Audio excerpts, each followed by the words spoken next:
Bonjour à tous les amis et bienvenue dans cette nouvelle vidéo de Vivre Sainement. Aujourd'hui, nous allons parler de Donald Trump et des mesures très importantes qu'il va mettre en place dès son arrivée au pouvoir le 20 janvier 2025. Et le moins qu'on puisse dire, c'est que ça va clairement déménager au sens propre comme au figuré. Je peux vous dire déjà que les woke vont totalement déchanter très rapidement et que tous les alarmistes du climat vont prendre très cher très bientôt. Abonnez-vous à la chaîne les amis et activez la cloche qui est juste en dessous pour être informé de mes prochaines vidéos. C'est crucial en cette forte période de vous savez quoi. Je remercie également toutes les personnes qui m'aident financièrement sur Tipeee et me permettent de produire des vidéos comme celle-ci. Merci vraiment à vous tous. Alors restez bien aussi jusqu'à la fin car aujourd'hui j'ai un petit message personnel à vous partager. Allez, on va commencer de suite avec tous les alarmistes du climat, fans du réchauffement climatique, fantômes. Nous allons gagner 1/100 de centimètre dans l'océan et avoir un peu plus de propriétés en bord de mer, ça va être terrible. Non, c'est un canular, tout cela est complètement fou. En attendant, nos usines ne peuvent pas fonctionner. Ils veulent que nous utilisions le vent, un vent intermittent. Chérie, j'aimerais regarder le président ce soir à la télé. Non, tu ne peux pas, le vent ne souffle pas. Ok, le vent ne souffle pas. Il n'y a pas de télévision ce soir, chérie, le vent ne souffle pas. Et d'ailleurs, la valeur de notre maison a chuté d'environ 30% parce que nous sommes près d'une éolienne qui fait beaucoup de bruit, tue nos oiseaux et gâche le paysage. À part cela, c'est une chose merveilleuse pour l'environnement. Ces gens sont fous. Mais ce sont des militants radicaux pour le climat et je ne crois pas qu'ils soient sincères. Ils ne peuvent pas être sérieux, c'est trop évident, c'est trop facile. Ils ne peuvent pas être sérieux. La propagande alarmiste de la gauche radicale sur le climat et notre avenir ne fait plus seulement peur à la jeunesse américaine. Cela détruit l'économie américaine, affaiblit notre société et anéantit notre classe moyenne. Cela nous fait vraiment mal. Et les dirigeants conservateurs, les think tanks et les intellectuels doivent être intrépides pour dénoncer la folie de ce que vous voyez et de ce vers quoi on vous entraîne. Le monde ne touche pas à sa fin. Notre avenir n'est pas en train de mourir. Nous devons vaincre les imposteurs du climat une fois pour toutes. Vous savez, ils disaient qu'il ne nous restait que 12 ans à vivre. C'était il y a 4 ans. Rappelez-vous, ils ont dit qu'il restait seulement 12 ans à notre pays. Et je disais, oh, que s'est-il passé? Que s'est-il passé? Ils ont dit, c'est le climat. J'ai dit, vraiment? Mais ça n'a pas de sens. Cela signifie que nous n'avons plus que 8 ans. C'est ridicule. Le vrai problème, c'est uniquement avec les armes nucléaires que nous avons. Vous parlez du réchauffement climatique, voilà le vrai réchauffement climatique. Pas la supercherie du réchauffement climatique, ils n'utilisent même plus l'expression, ils appellent ça le changement climatique. Souvenez-vous, ils appelaient ça le réchauffement climatique, la planète se réchauffe. Mais cela ne fonctionnait pas très bien car beaucoup d'endroits étaient extrêmement froids, alors ils se faisaient démonter. Puis ils ont tout changé et c'est devenu changement climatique parce qu'on ne peut pas se tromper. Avec le changement climatique, ça peut monter, ça peut descendre, ça peut aller dans 15 directions différentes. C'est le changement climatique, ça nous tue. Maintenant, ces gens ont beaucoup de problèmes. Voilà donc que toute l'escroquerie climatique pourrait bien évidemment prendre fin très bientôt. À son arrivée au pouvoir, il va retirer de nouveau les États-Unis de toute cette mascarade que sont les accords de Paris. Rappelons juste qu'il avait déjà quitté ces accords en 2020, mais bien sûr Joe Biden, ou plutôt ceux qui le dirigent, les avaient réintégrés officiellement le 19 février 2021. Bref, ce chapitre ridicule va bientôt se refermer, comme la mise en place de la monnaie numérique de banque centrale, CBDC, aux États-Unis, un projet visant clairement à asservir la population mondiale afin de contrôler chaque aspect de nos vies. Ce soir, je fais également une autre promesse, celle de protéger les Américains de la tyrannie gouvernementale. En tant que président, je ne permettrai jamais la création d'une monnaie numérique de banque centrale. Alors voilà, clairement, il ne veut pas de cette monnaie digitale qui aurait pu être programmée avec une date d'expiration, par exemple, du type « T'as 5 000 € maintenant et tu dois les dépenser avant le mois prochain, sinon cet argent disparaîtra de ton compte à tout jamais ». Ça peut sembler très gros, mais c'est vraiment ce qu'ils veulent faire. On aurait pu aussi avoir des montants maximum à dépenser dans certains domaines, comme par exemple l'énergie, et qui, une fois le seuil dépassé, nous aurait empêché de dépenser plus d'argent dans ce domaine, par exemple, pour partir en vacances avec sa voiture à cause du grand méchant loup, l'arnaque du réchauffement climatique, fantôme, je le rappelle. Ouais, donc cette monnaie numérique a clairement pour but une domestication totale du peuple dans les moindres petits détails, car oui, le diable se cache dans tous les petits détails. Et on passe tout de suite à la très gentille OMS, Organisation mondiale de la santé. L'Organisation mondiale de la santé n'est plus qu'une arnaque mondialiste corrompue, financée par les États-Unis mais possédée et contrôlée par la Chine. Lorsque le virus chinois a atteint nos côtes il y a 3 ans, l'Organisation mondiale de la santé a honteusement couvert les traces du Parti communiste chinois à chaque étape. Pour cette raison, j'ai eu l'immense honneur de mettre fin à la relation de l'Amérique avec l'Organisation mondiale de la santé. Les États-Unis payaient presque 500 millions de dollars par an à l'Organisation mondiale de la santé. Quand je l'ai quitté, j'ai retiré cela et pour 330 millions de personnes, alors que la Chine ne payait que 40 millions de dollars pour 1,4 milliard de personnes. Donc nous étions 330 millions, ils sont 1,4 milliard et nous payons plus de 10 fois leur montant. C'est typique des États-Unis parce qu'ils ne savent pas du tout ce qu'ils font. Malheureusement, Joe Biden, le corrompu, a bêtement réintégré l'Organisation mondiale de la santé au prix fort et sans aucune négociation ni réforme. Et maintenant, Biden cherche à contourner le Sénat des États-Unis pour entrer dans un traité pandémique qui céderait la souveraineté américaine à l'Organisation mondiale de la santé, encore une fois contrôlée par la Chine. Le projet de traité obligerait les États-Unis à envoyer de vastes quantités de fournitures médicales à d'autres pays en cas de nouvelles pandémies. Et il imposerait une censure agressive de la liberté d'expression sur les questions de santé publique. Tout comme ils ont censuré la vérité sur le laboratoire de Wuhan quand je disais « c'est de là que ça vient, souvenez-vous ». Sous la prochaine administration Trump, ce traité sera immédiatement annulé. Je n'autoriserai pas la santé publique à être utilisée comme prétexte pour faire avancer l'agenda du gouvernement mondial. C'est ce qu'ils font, les mondialistes. Les États-Unis se retireront de l'Organisation mondiale de la santé corrompue qui, à la lumière de son échec total face au Covid, ce fut un désastre immense avec le Covid, et ça mérite d'être complètement aboli et remplacé. Ensuite, je travaillerai à forger une nouvelle coalition des nations fermement engagées à protéger la santé tout en respectant la souveraineté et la liberté. Alors voilà, je tiens juste à dire que je n'ai absolument rien dit sur la très très gentille Organisation mondiale de la santé qui est aussi simple que la liste des clients de Jeffrey Epstein. Alors bien sûr, me concernant, petit que je suis devant les grandes chaînes de désinformation nationale, grand public, je n'ai fait que traduire les propos du président des États-Unis sur cette très très gentille Organisation mondiale de la santé dirigée par le saint homme Bill Gates. Vous savez, ce que les médias de désinformation qualifient de philanthropes. Et oui, comme Soros, c'est des philanthropes. Voilà, et moi je suis Goldorak. Bref, revenons à du sérieux avec Donald Trump sur la liberté d'expression.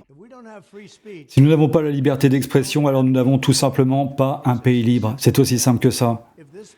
Si le droit le plus fondamental est autorisé à périr, alors le reste de nos droits et libertés s'effondrera comme des dominos, un par un, ils tomberont. C'est pourquoi aujourd'hui, j'annonce mon plan pour briser le régime de censure de la gauche et pour reconquérir le droit à la liberté d'expression pour tous les Américains. Et reconquérir est un mot très important dans ce cas, car ils nous l'ont enlevé. Ces dernières semaines, des révélations explosives ont confirmé qu'un groupe sinistre de bureaucrates de l'État profond, de tyrans de la Silicon Valley et d'activistes de la gauche et les médias d'information d'entreprises dépravées ont conspiré pour manipuler et faire taire le peuple américain. Ils ont collaboré pour supprimer des informations cruciales, surtout des élections à la santé publique. Le cartel de la censure doit être démantelé et détruit, et cela doit se faire immédiatement. Voici mon plan. Tout d'abord, dans les heures suivant mon investiture, je signerai un décret interdisant à tout département ou agence fédérale de collaborer avec toute organisation, entreprise ou personne pour censurer, limiter, catégoriser ou entraver la liberté d'expression légale des citoyens américains. J'interdirai ensuite l'utilisation de fonds fédéraux pour qualifier les discours nationaux de désinformation ou de fausses informations. Et je commencerai le processus d'identification et de licenciement de chaque bureaucrate fédéral qui a participé à la censure intérieure.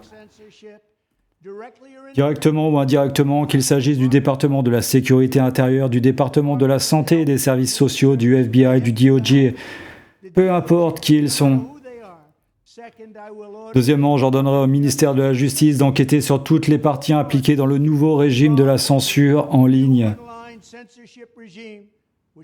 qui est absolument destructeur et terrible, et de poursuivre agressivement tous les crimes identifiés.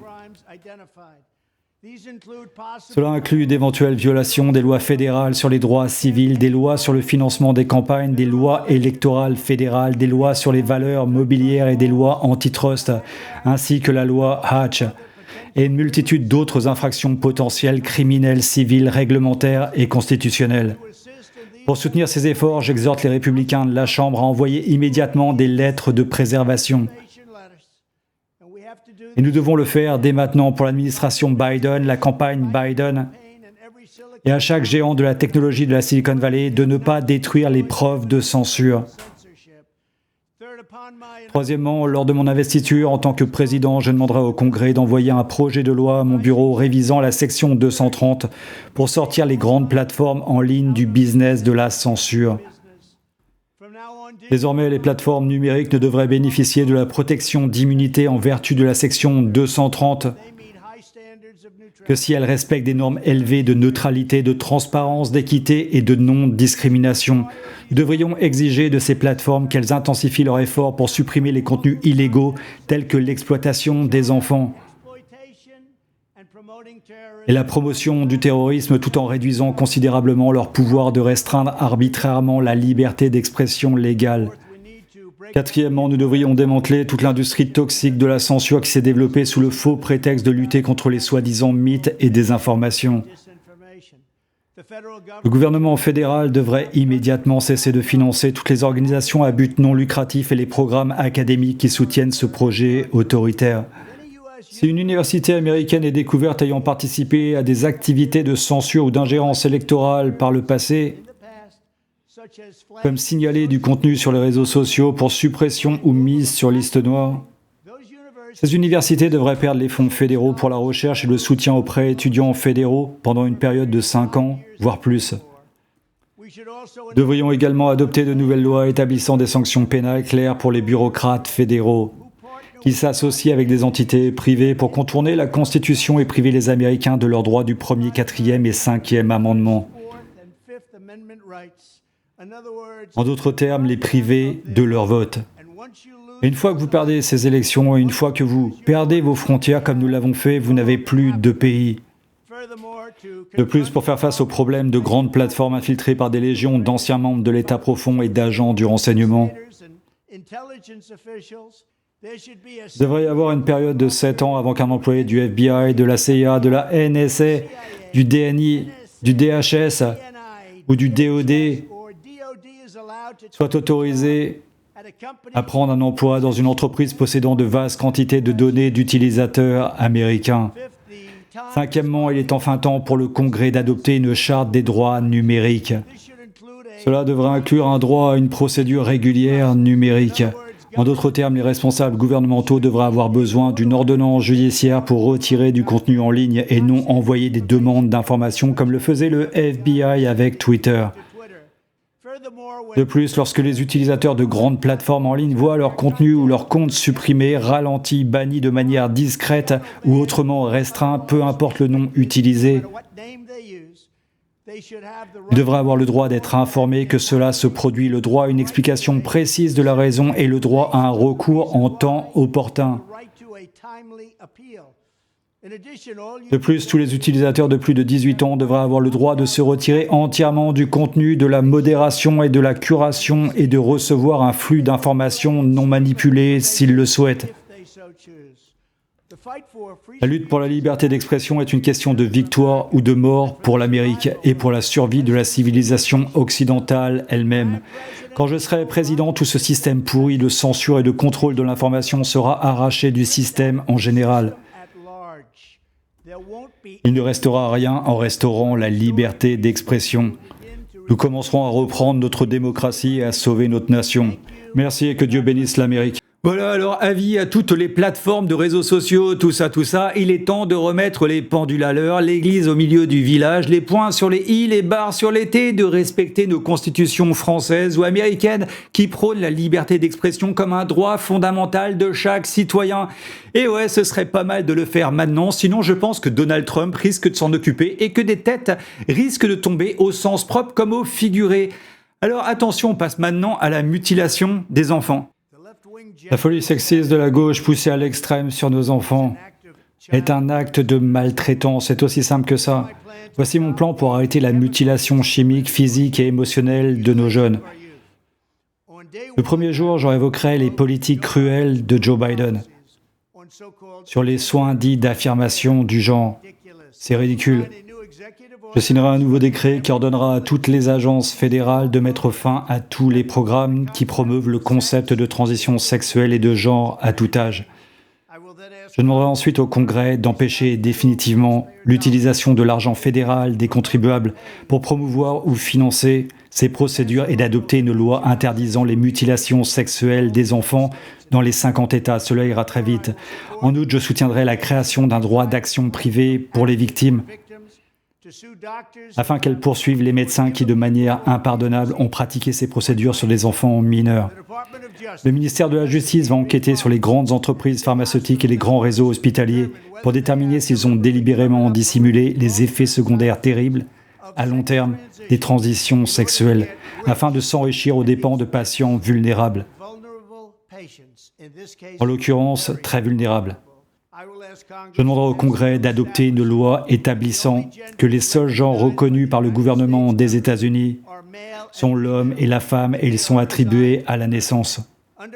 Sous ma gouvernance, cette folie prendra fin. Je vous remercie beaucoup. Ouais, donc je pense que toute la folie woke va cesser, en tout cas aux États-Unis dans un premier temps, et dans un second temps quand Soros et ses amis seront là où ils doivent être, c'est-à-dire en prison. Toutes les ONG de Soros dans le reste du monde cesseront d'exister car ils n'auront plus aucun financement. Et ouais, les poches de Soros seront vides, malheureusement, car tout réquisitionné par la justice américaine. Donc les woke, les antifas et autres dégénérés du bocal seront en mode sans salaire. Alors je pense qu'évidemment, ils essaieront éventuellement de s'intégrer et de trouver un vrai job après tout ça. Donc cette folie woke s'éteindra très rapidement, j'imagine. Et maintenant, on passe au trafic d'êtres humains, et plus particulièrement des enfants, avec le général Flynn. Nous parlons d'enfants de 2, 3, 4 ans, de bébés jusqu'aux adolescents, mais de bébés qui sont là-bas, réduits en esclavage sexuel. C'est écœurant. Et donc cela doit être une sorte de première priorité dans cette campagne. Parce que cela fait partie de ce que nous, en tant qu'Américains, devrions faire. Si nous voulons dire que nous maintenons la supériorité morale, nous devrions immédiatement nous attaquer à cela. Et nous avons des gens au sein du gouvernement en ce moment, dont certains sont des lanceurs d'alerte prêts à travailler pour nous. Et il y a tant d'autres que je connais qui sont dans le gouvernement et qui ont été écrasés lorsqu'ils ont levé la tête pour parler de ce genre de choses. Comme vous l'avez dit, sans prendre aux gangs criminels sérieux. Pour que le public voit que c'est la bonne chose à faire et que Trump les protège. Cela légitime tout le reste de ce qu'il a fait. Sans prendre aux gangs criminels, sans prendre aux terroristes. Et c'est justement ça, la guerre, c'est réel et unifiant et juste. Les gens le soutiennent totalement. Ensuite, le trafic humain, en même temps, qui va directement aux démocrates et aux ONG, et c'est le domino. C'est aussi la bonne chose à faire. Cela les fait tous tomber. Et je pense que les gens doivent comprendre que les ONG, il y a beaucoup d'églises, beaucoup d'organisations basées sur la foi qui sont impliquées dans ce genre de choses. Certaines d'entre elles sont des ONG basées sur la foi qui se cachent derrière cela et nous savons exactement qui elles sont. Et je vais vous dire, je garde une liste juste ici. Je vais vous montrer ça, juste ici. C'est mon ennemi, mon terrain ennemi. Et beaucoup d'entre eux en font partie. C'est quelque chose sur lequel je me suis concentré depuis très très longtemps. Vous savez, vous avez beaucoup de différentes ONG. Je montre cela sur votre émission ici parce qu'il y a un schéma du terrain ennemi. Et la disposition ennemie sur le champ de bataille. C'est la disposition de nos ennemis. Leur objectif ultime est ce que je décris comme le pouvoir global et une Amérique faible. Nous venons de remporter une grande victoire hier soir. Et cette victoire doit être scellée par notre poursuite du combat, comme je le dis, à travers cet objectif. Et sur cette carte se trouve une série d'organisations non gouvernementales, un certain nombre d'organisations basées sur la foi qui sont directement impliquées dans l'invasion illégale que ce pays a connue, même en remontant à Obama, mais clairement au cours des 3 dernières années et demie sous l'administration Biden-Harris. Et je vous le dis, elles existent. Nous savons où elles sont, nous savons exactement comment elles opèrent et nous devons nous attaquer à chacune d'entre elles et démanteler cette formation. Nous devons démanteler tout ça. Je veux dire, c'est une construction de George Soros, un type de construction d'organisation. Et ce qu'ils ont fait, c'est qu'ils ont créé des organisations à but lucratif et ensuite, sous elles, Ils ont ces organisations à but non lucratif et ensuite ils ont ces organisations non gouvernementales qui se lient directement au gouvernement américain et obtiennent des subventions à hauteur de millions et millions de dollars, de l'argent des contribuables américains pour pouvoir faire ce genre de tâches. Certaines de ces ONG reçoivent des milliards. Oui, c'est juste, et certaines d'entre elles travaillent directement pour des éléments du gouvernement américain, à savoir le département de la sécurité intérieure. Certaines d'entre elles travaillent pour ou sous l'USAID. Et beaucoup de ces ONG ne fonctionnent pas seulement comme à Eagle Pass au Texas, mais elles opèrent aussi à Saint-Louis, dans le Missouri, et elles opèrent à Chicago, dans l'Illinois, ou elles opèrent à Boston, dans le Massachusetts. Ces ONG sont réparties et dispersées sur toute la carte pour pouvoir fonctionner comme une sorte de force ennemie, si vous voulez, sur le champ de bataille de l'Amérique. Et ce qu'elles font, c'est qu'elles nous arnaquent et elles détruisent les vies de nombreux enfants. Là encore, c'est un énorme chantier, mais un chantier nécessaire qui permettra de sauver la vie de millions d'enfants chaque année à travers le monde. Les gens qui tiennent ces trucs sont des détraqués du cerveau et leur place est en prison. Je ne vais pas m'étendre sur le sujet ici et maintenant. Je le ferai quand les listes de Epstein et Diddy sortiront. Et écoutons ce que Donald Trump va faire au cartel de drogue qui tue l'Amérique à petit feu. Notre pays est empoisonné de l'intérieur par les drogues et par tous les autres crimes qui se produisent. Les cartels de la drogue mènent une guerre en Amérique et il est maintenant temps pour l'Amérique de déclarer la guerre aux cartels. Dans cette guerre, Joe Biden s'est rangé contre les États-Unis et avec les cartels. Ils gagnent plus d'argent qu'ils n'en ont jamais gagné auparavant, 10 fois plus. Il n'y a jamais rien eu de tel. Ce sont des entreprises majeures. Elles sont plus grandes que certaines de nos plus grandes entreprises. Les politiques de frontières ouvertes de Joe Biden sont une trahison mortelle de notre nation. Quand je serai président, la politique des États-Unis sera de démanteler les cartels, tout comme nous avons démantelé ISIS et le califat de l'ISIS. Et contrairement à la situation actuelle, nous avions une frontière très très solide, la plus solide en fait de l'histoire de notre pays. Et les drogues étaient à leur plus bas niveau depuis 45 ans. Il n'y a rien eu de comparable que ce que nous avons fait il y a seulement 2 ans. Nous ne montrerons aucune pitié envers les cartels. Chaque jour, les trafiquants de drogue utilisent les eaux de notre région pour expédier leur poison mortel en Amérique, tuant tant de nos concitoyens et détruisant des familles. En plus de rétablir une sécurité frontalière solide, je déploierai tous les moyens militaires nécessaires, y compris la marine américaine, pour imposer un embargo naval total aux cartels. J'ai déjà fait, ça a marché. Ce que nous avons fait était incroyable. Nous garantirons que les eaux de l'hémisphère occidental ne soient pas utilisées pour le trafic de drogue illicite vers notre pays. De plus, je donnerai l'ordre au département de la Défense de faire un usage approprié des forces spéciales et de la guerre cybernétique et d'autres actions ouvertes et secrètes pour infliger un maximum de dégâts aux dirigeants des cartels, à leurs infrastructures et à leurs opérations. Je désignerai les principaux cartels comme organisations terroristes étrangères. Nous couperons leur accès aux systèmes financiers mondiaux. Je travaillerai également à forger un partenariat sans précédent avec les gouvernements voisins de notre région, tout comme je l'ai fait au Mexique. Et rappelez-vous, rien qu'au Mexique, on estime que 100 000 civils ont été tragiquement assassinés ou portés disparus aux mains de ces cartels. Le gouvernement mexicain, dirigé par un homme très bien, le président, il travaille vraiment dur, mais ça ne marche pas. Ces cartels sont vicieux et violents et ils paralysent le Mexique pour l'instant. Eh bien, nous devons aider le Mexique et paralyser les cartels. Soit nous obtiendrons la pleine coopération des autres gouvernements pour arrêter cette menace, ou nous exposerons chaque pot de vin, chaque dessous de table, chaque paiement et chaque acte de corruption qui permet aux cartels de maintenir leur règne brutal. Et c'est effectivement brutal. Enfin, comme je l'ai dit, je demanderai au Congrès de faire passer une loi garantissant que les trafiquants de drogue et les trafiquants d'êtres humains reçoivent la peine de mort.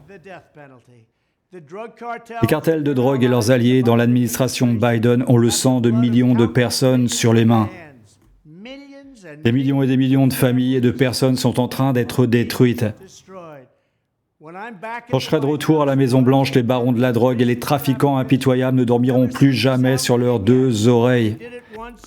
Nous l'avons fait une fois et nous l'avons fait mieux que quiconque. Il n'y aura jamais de meilleure frontière que celle que nous avions il y a seulement 2 ans. Elle était forte, puissante et respectée dans le monde entier. Et maintenant, on se moque de nous partout dans le monde. Et nous n'allons pas laisser cela continuer encore longtemps. Nous devons prendre le contrôle, nous devons être fermes, nous devons être intelligents, nous devons être justes. Et si nous n'agissons pas immédiatement, notre pays est perdu. Voilà alors clairement Donald Trump lie Joe Biden et tous ses acolytes au trafic de drogue ainsi que les membres d'autres gouvernements étrangers. Je vous dis, l'élection de Donald Trump va rayonner sur tout le reste du monde. Et attention, mesdames et messieurs, écoutez ceci avec beaucoup d'attention. Les amis parisiens s'y reconnaîtront et ça arrive très très bientôt dans toutes les provinces françaises. Nos villes autrefois grandioses sont devenues des cauchemars invivables et insalubres. Livrés aux sans-abri, aux toxicomanes, aux violents et dangereusement dérangés. Nous faisons souffrir beaucoup de gens pour les caprices de quelques individus profondément malades, et ils le sont vraiment. Les sans-abri n'ont pas le droit de transformer chaque parc et trottoir en lieu pour s'installer et se droguer. Les Américains ne devraient pas avoir à enjamber des tas d'aiguilles et de déchets en marchant dans une rue, une belle ville, ou du moins une ville qui était autrefois belle. Parce qu'elles ont vraiment totalement changé au cours des 10 dernières années.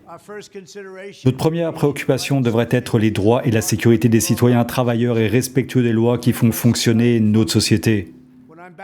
Quand je serai de retour à la Maison-Blanche, nous utiliserons tous les outils, leviers et autorités pour retirer les sans-abri de nos rues. Nous voulons prendre soin d'eux, mais ils doivent quitter nos rues. Il n'y a aucune raison de laisser ces individus vivre dans la saleté et la misère, plutôt que de leur apporter l'aide dont ils ont besoin. Nous avons besoin de professionnels pour les aider. Pour une petite fraction de ce que nous dépensons pour l'Ukraine, nous pourrions prendre soin de chaque vétéran sans-abri en Amérique. Nos anciens combattants sont traités de manière horrible, de même avec tout l'argent que nous économiserons en mettant fin à la migration massive de travailleurs non qualifiés. Nous aurons un énorme dividende pour faire face à cette crise dans notre propre pays. Selon ma stratégie en collaboration avec les États, nous interdirons le camping urbain partout où cela est possible. Les contrevenants à ces interdictions seront arrêtés, mais ils auront la possibilité d'accepter un traitement et des services s'ils sont prêts à être réhabilités. Beaucoup d'entre eux ne le veulent pas. Nous leur donnerons l'option, nous ouvrirons ensuite de vastes parcelles de terrain à bon marché et nous ferons venir des médecins, des psychiatres, des travailleurs sociaux et des spécialistes en désintoxication. Et nous créerons des villes de tentes où les sans-abri pourront être relogés et leurs problèmes identifiés. Et nous rouvrirons nos villes, les rendrons habitables et les rendrons belles. Pour ceux qui traversent simplement une mauvaise passe, nous travaillerons à les aider à se réintégrer rapidement dans une vie normale. Pour ceux qui ont des dépendances, des problèmes de toxicomanie, des troubles mentaux courants, nous les orienterons vers un traitement. Et pour ceux qui sont gravement malades mentaux et profondément perturbés, nous les ramènerons dans des institutions psychiatriques où ils doivent être, dans le but de les réintégrer dans la société une fois qu'ils seront suffisamment rétablis pour se gérer eux-mêmes. C'est une tâche difficile, très difficile. C'est ce qui se passe dans les rues, ce qui se passe avec leur consommation excessive de drogue. Mais en fait, nous allons essayer. Cette stratégie sera bien meilleure et aussi beaucoup moins coûteuse que de dépenser des sommes énormes d'argent des contribuables pour loger les sans-abri dans des hôtels de luxe sans traiter leurs problèmes sous-jacents. Et ils ont tellement de ces problèmes et besoins sous-jacents. Voilà comment je mettrai fin au fléau des sans-abri et rendrai nos villes propres, sûres et belles. Encore une fois, nous y arriverons. Nous redonnerons à l'Amérique sa grandeur, merci. Alors je pense que malheureusement, tous nos amis parisiens se sont clairement reconnus dans ces propos et qu'éventuellement nos amis de certaines régions françaises aussi. Dites-le moi dans les commentaires ci-dessous en indiquant la région et le département, s'il vous plaît. Et écoutez ceci, c'est l'un des points du programme de la gauche, de la NFP ex-NUPES, bref, de tous ces escrocs, ces fous furieux, qui veulent désarmer les policiers alors que la violence embrase toute la France. Joe Biden et les démocrates du définancement de la police ont transformé nos anciennes grandes villes en foyers de violence et de criminalité. Il n'y a jamais rien eu de tel. Voici mon plan pour établir la loi et l'ordre dans nos villes et dans tout notre pays. Tout d'abord parce que les forces de police ont été décimées par la guerre des démocrates contre la police. Je vais signer un investissement record dans le recrutement, la rétention et la formation des policiers à l'échelle nationale. C'est trop important. Ce projet de loi augmentera également les protections essentielles en matière de responsabilité pour les agents, car les démocrates veulent retirer ces protections à notre police. Parce que nous voulons qu'ils fassent leur travail, nous voulons qu'ils le fassent correctement. Vous ne pouvez pas leur retirer leur protection si vous voulez qu'ils fassent correctement leur travail. Deuxièmement, pour être éligible à ce nouveau financement et à toutes les autres subventions du ministère de la Justice, j'insisterai pour que les juridictions locales reviennent à des mesures de maintien de l'ordre éprouvées et de bon sens comme le contrôle et la fouille. Très simple, vous les arrêtez et vous les fouillez. C'est appliquer strictement les lois existantes sur les armes à feu contre les criminels condamnés, réprimer l'usage ouvert de drogue illégale et coopérer avec l'ICE pour retirer les criminels étrangers de nos rues et les expulser de notre pays. Troisièmement, nous nous attaquerons aux procureurs marxistes radicaux qui abolissent la caution en espèces, refusent de poursuivre les crimes et livrent nos villes aux criminels violents. Ils se sont livrés comme jamais auparavant. Je demanderai au ministère de la Justice d'ouvrir des enquêtes sur les droits civils concernant les bureaux des procureurs de la gauche radicale, comme ceux de Chicago, Los Angeles et San Francisco, pour déterminer s'ils ont illégalement appliqué la loi de manière discriminatoire. Je travaillerai également avec le Congrès pour donner aux victimes de leur politique marxiste le droit de poursuivre les responsables locaux pour les préjudices et souffrances causés. Si votre petite entreprise est pillée parce que le vol à l'étalage reste impuni, si vous êtes brutalement attaqué par un criminel violent, libéré sans caution, alors vous aurez le droit à des dommages-intérêts considérables. Quatrièmement, j'ordonnerai au ministère de la Justice, ou comme certains l'appellent actuellement le ministère de l'Injustice, et au département de la Sécurité intérieure de démanteler chaque gang, bande de rue et réseau de drogue en Amérique. Chacun d'entre eux sera démantelé. Nous savons déjà où se trouvent ces guerres de territoire et ces repères de drogue. Nous savons qui sont les personnes.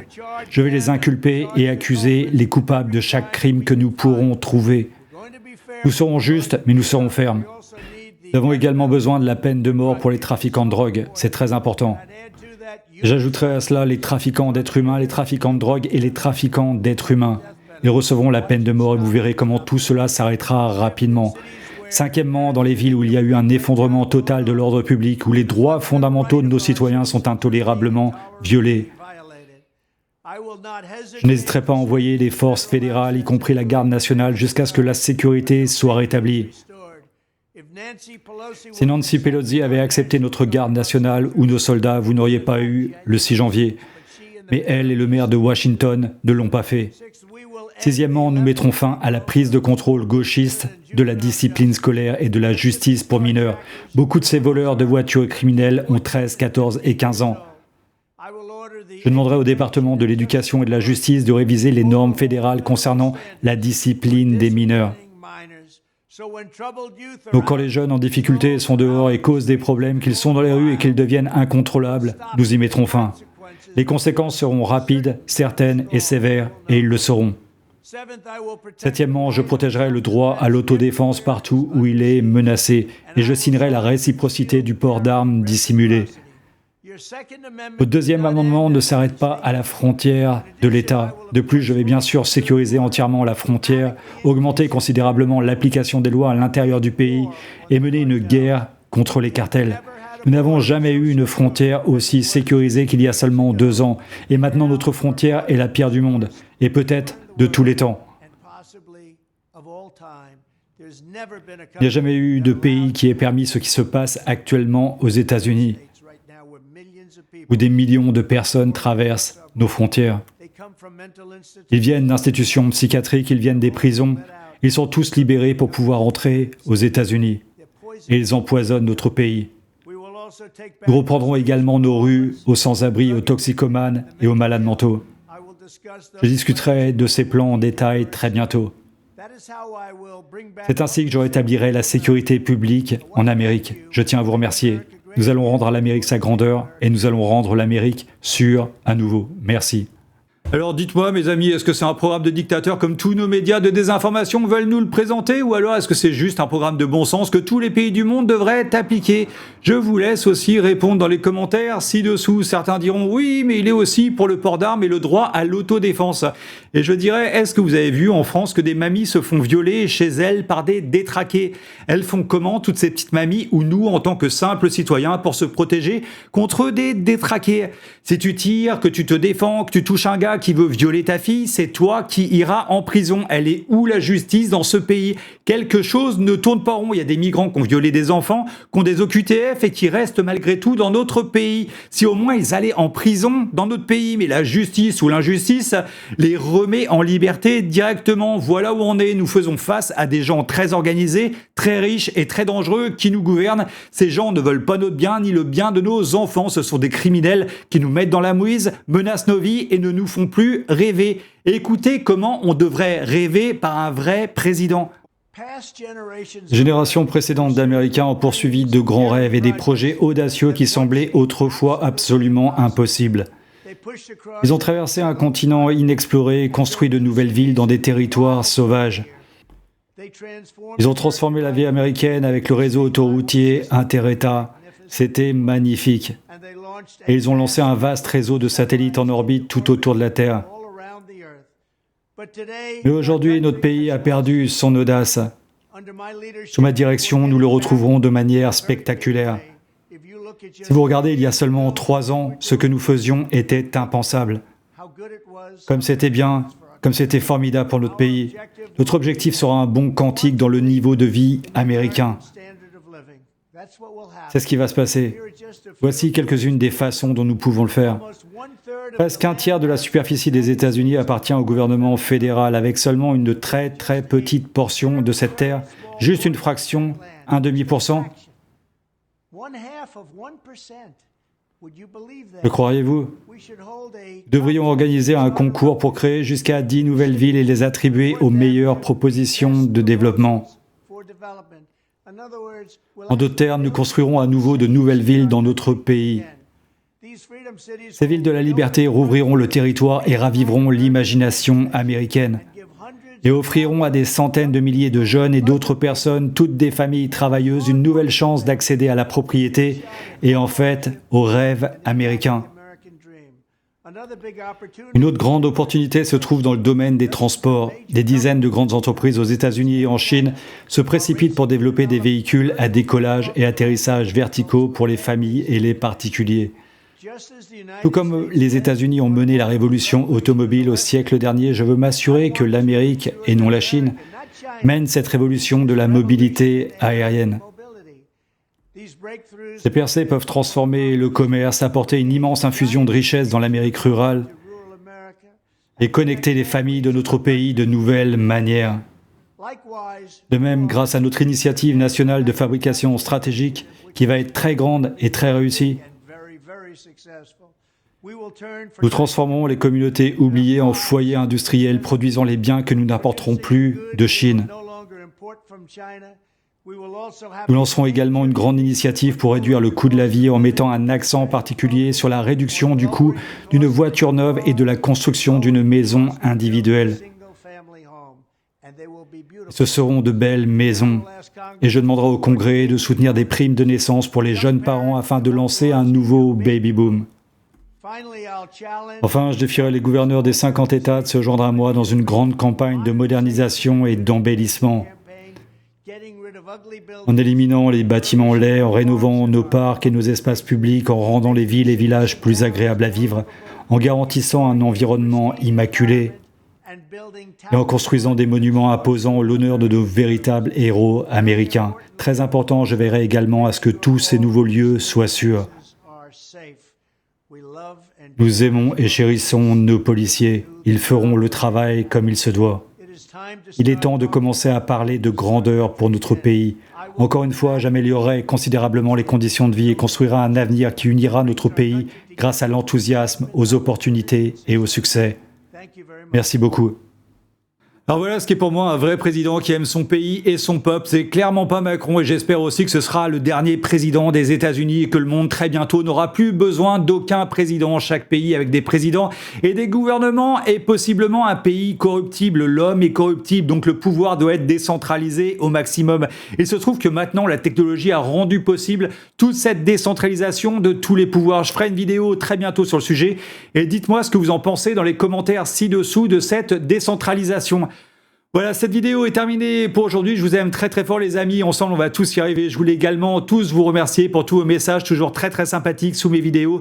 Je peux vous dire honnêtement que je ne me lâche jamais de vous lire. Vous êtes tous clairement la source de mon énergie pour pouvoir continuer cette chaîne. Parfois, j'ai vraiment envie de tout lâcher et c'est aussi tous vos messages d'encouragement qui me tiennent réellement à flot. Un très très grand merci à vous tous et chapeau bas. Voilà, si vous avez tous aimé cette vidéo, partagez-la sur tous vos réseaux sociaux, cliquez sur j'aime, la cloche et s'abonner qui sont juste en dessous et je vous remercie de votre aide avec ma cagnotte Tipeee pour que je puisse consacrer encore plus de temps à mes vidéos.